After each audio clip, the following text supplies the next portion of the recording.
Vou falar de economia, né, com Felipe Salto, colunista aqui do UOL. O tema, né, vai ser o desemprego, né, que saiu, o desemprego caiu em 7 estados no terceiro trimestre, né, deste ano, né.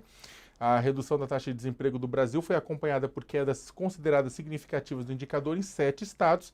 Na passagem do segundo para o terceiro trimestre, apontou o IBGE nesta sexta-feira.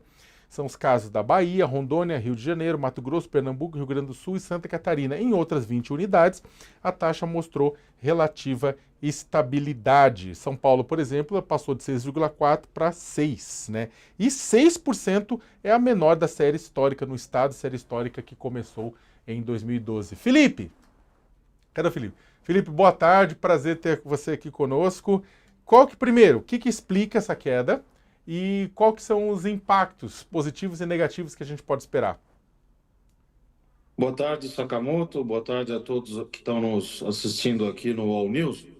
De fato, é um dado bastante positivo esse da evolução do desemprego, porque nós estamos vivenciando um quadro em que a inflação, a despeito de pressões específicas em alimentos, setores como energia, agora essas mudanças que foram anunciadas hoje podem alterar um pouco isso, mas a despeito dessas questões pontuais, a inflação está controlada, o crescimento previsto é mais alto do que aquele que nós, analistas, economistas, vislumbrávamos no ano passado para esse ano, ou mesmo no início deste ano, e o desemprego em níveis historicamente baixos.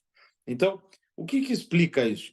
Provavelmente nós estamos vivenciando um quadro em que o fato da gente ter uma redução da taxa de juros, que agora foi sucedida por um novo ciclo de aperto monetário, mas o fato da gente ter reduzido bastante o juro deve ter proporcionado uma melhora, como a gente viu, aliás, no PIB do segundo trimestre, do investimento e da indústria. Isso deve ter colaborado para o emprego e também algumas questões relacionadas a gastos públicos, que podem ter ajudado a economia, inclusive aquela liberação de quase 100 bilhões de precatórios no final do ano passado, que ajudou também bastante no primeiro semestre desse ano.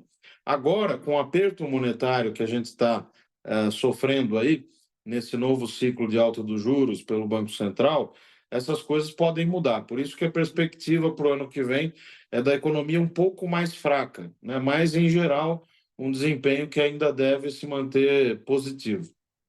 Então, até quando eu falei, o pessoal não estranhar, quando eu falei notícias negativas disso, eu não estou não celebrando a queda do desemprego, eu estou falando com relação até quando deve ir isso. Você começou a responder, talvez essa curva de redução do desemprego, ela comece digamos, a reduzir a inclinação dela, ou seja, a queda de desemprego deve ser menor a intensidade, a velocidade no ano que vem, é isso? Ou a gente deve ter uma reversão dessa curva?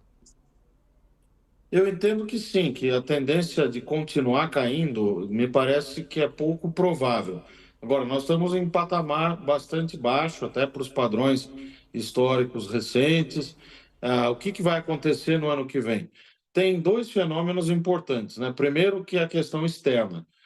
O Federal Reserve e agora a nova política econômica que deve começar a acontecer com o presidente eleito e então, que vai ser o presidente de fato, o Donald Trump, o maior protecionismo, pode ter algum tipo de risco para o nosso comércio internacional, mas é uma frente que, em princípio, me parece controlada de riscos, né, em termos de riscos para a nossa economia.